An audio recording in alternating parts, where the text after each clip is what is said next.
हजारों हजार ट्रक कोयला चोरी करवाने के खिलाफ हमने सड़क से लेकर सदन तक मामला को उठाने का प्रयास किया है। पूरा राष्ट्रीय संपत्ति का किस तरह से लूट हो रहा है, किस क्षेत्र को लूटा जा रहा है। धनबाद के बघमारा से भाजपा विधायक ढुल्लू महतो ने सुरक्षा गार्ड और हाउस गार्ड कटौती किए जाने पर धनबाद जिला प्रशासन, एसएसपी और सरकार को आड़े हाथों लिया है। उन्होंने सर्किट हाउस में मीडिया से बात करते हुए एसएसपी पर जमकर भड़ास निकाली और कई संगीन आरोप लगाए। ढुल्लू महतो ने राज्य सरकार और धनबाद एसएसपी पर साजिश का आरोप लगाया है। इसके साथ ही कहा कि सरकार पर भरोसा खत्म हो चुका है। धनबाद में बढ़ते अपराध, लूट, भ्रष्टाचार, कोयला चोरी को लेकर उन्होंने सड़क से सदन तक मामला उठाया है। अब कोयला चोरी राज्य में आतंक का रूप ले चुका है। अपराधियों का मनोबल बढ़ता जा रहा है। कई लोगों की हत्याएं हो चुकी हैं। उन्होंने कहा कि इस क्षेत्र को लूटा जा रहा है। जो लोग आवाज उठा रहे हैं उनके ऊपर झूठे मुकदमे किए जा रहे हैं। अब प्रशासन विधायक से नाराज है और पूर्व में उन पर कई मुकदमे किए गए थे। वहीं एक बार फिर झूठा आरोप लगाकर जेल भेजने की आशंका जताई गई है। उन्होंने धनबाद एसएसपी पर जान से मरवाने की साजिश रचने तक का भी आरोप लगाया है। खुद पर लगे आरोपों और सारे मुकदमों की सीबीआई और ईडी से जांच कराने की मांग की है। उन्होंने उच्च न्यायालय को भी अवगत कराया है। जेएमएम के कुछ नेताओं पर भी साजिश का आरोप लगाया है। सरकार के गलत कार्यों का आजीवन विरोध करते रहने की बात उन्होंने कही है। सुरक्षा गार्ड और हाउस गार्ड वापस लिए जाने को लेकर विधायक ने आपत्ति जताई है। 1 साल से विधायक सुरक्षा गार्ड और हाउस गार्ड वापस लिए जाने से नाराज है। 9 नवंबर को विधायक ढुल्लू महतो रणधीर वर्मा चौक पर धरना देंगे। बता दें कि ढुल्लू महतो बघमारा विधानसभा सीट से 3 बार बीजेपी के विधायक रह चुके हैं। आपको बता दें कि निचली अदालत ने 9 अक्टूबर 2019 को ढुल्लू महतो समेत 4 सहयोगियों पर भी आरोप लगाया कि उन्होंने जबरन सरकारी सेवकों के कार्य में बाधा डाला और पुलिस हिरासत से छुड़ाने की कोशिश की थी, जिसके बाद विधायक ने हाई कोर्ट में इस आदेश को चुनौती दी थी। व्यवसायों के साथ रंगदारी मांगना, धमकी देना, व्यवसायों पर गोली चलाना, हजारों हजार ट्रक कोयला चोरी करवाने के खिलाफ लगातार हमने सड़क से लेकर सदन तक हर जन समस्या को लेकर, हर गंभीर मुद्दा को लेकर हमने सड़क से लेकर सदन तक मामला को उठाने का प्रयास किया है।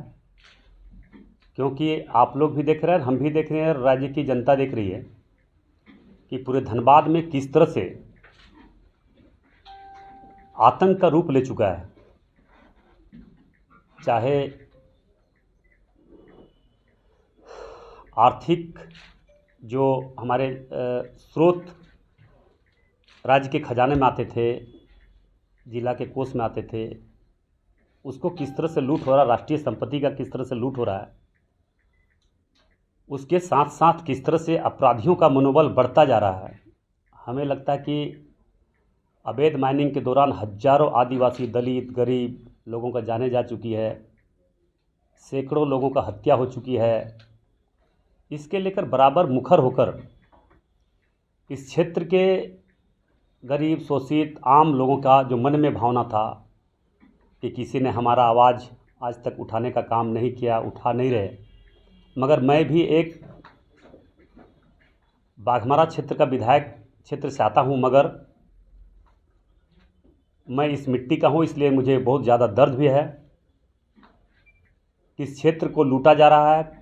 बहुत कम लोगों ने इसका खिलाफ आवाज़ भी नहीं उठा पा रहे हैं, और जो उठा रहे हैं उसको झूठा मुकदमा करके प्रशासन के द्वारा जेल भेजा जा रहा है। इसका जीता जागता उदाहरण आप लोग देखें कि हमारे पर सरकार बनने के बाद लगातार 2 बार मुकदमा किया और 2 बार दर्जनों केस करके, झूठा केस करके हमको जेल भेजा गया। फिर अभी आप लोगों ने देखा है कि एक व्यवसाय पर गोली चली, उसमें हमने आकर पुलिस के गलत कामों और कारनामों को, असली चेहरा को जनता के बीच में अपने अनुभव के माध्यम से जन जन तक पहुंचाने का काम किया। पुलिस का जो गलत रवैया है, पुलिस का जो असली चेहरा है, उसको हमने जन जन तक पहुंचाने का प्रयास आप लोगों के माध्यम से हमने किया। उस बात को लेकर प्रशासन में बहुत तरह का आक्रोश हमारे प्रति है, और इसका नेतृत्व धनबाद के एसएसपी संजीव कुमार जी कर रहे हैं। और मुझे पूरा विश्वास है कि जिस प्रकार से पूर्व में दर्जनों झूठा मुकदमा हम पर करके जेल भेजने का काम किया, वर्तमान समय में जो अंदेशा मुझे है कि एसएसपी के द्वारा फिर से बहुत जल्द, हमें लगता है कि बहुत जल्द इन लोगों का जो रणनीति है, इन लोगों का जो साजिश हमें जो सूत्रों के अनुसार जो पता चला है कि बहुत जल्द फिर से हमें झूठा मुकदमा करके जेल भिजवाने का प्रयास किया जा रहा है। अन्यथा अगर उसका इस तरह का उनका मन में है तो हमें लगता है कि हमें मरवा भी सकता है।